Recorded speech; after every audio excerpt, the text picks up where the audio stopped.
Avec une mère disparue et un père incarcéré, soupçonnés de l'avoir tué, Louis et Elia ne vivent pas une enfance facile. Les deux enfants du couple Jubilard, respectivement âgés de 6 et 2 ans, n'ont toujours pas de réponse à leurs questions. Qu'est-il advenu de leur maman, en attendant l'issue d'un éventuel procès de leur papa?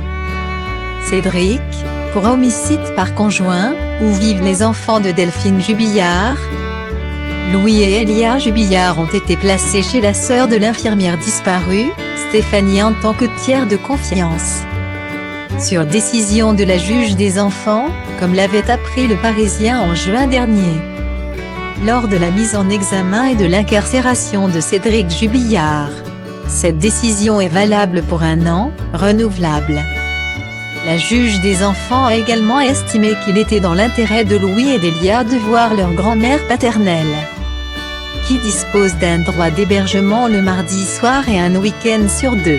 Ces enfants de 6 et 2 ans peuvent également résider chez le frère de Delphine Jubillard à raison d'un week-end par mois. Lors de l'audience, où sa mère Nadine était présente, Cédric Jubillard a défendu avec une certaine véhémence les intérêts de ses enfants à résider chez leur grand-mère et les carences éducatives détectées par les assistantes sociales. Lors de leur visite réalisée dans les mois précédant la mise en examen du plaquiste, elles ont déploré un aménagement spartiate des chambres des enfants ainsi qu'un problème de sécurité au niveau de certaines ouvertures de la maison. Louis et Elia sont des témoins clés, malgré leur jeune âge, dans l'affaire.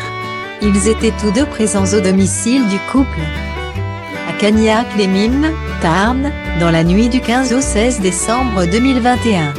Face aux enquêteurs, le garçonnet aurait déclaré, après avoir assuré le contraire lors d'une première audition, avoir entendu une violente dispute éclater entre ses parents ce soir-là.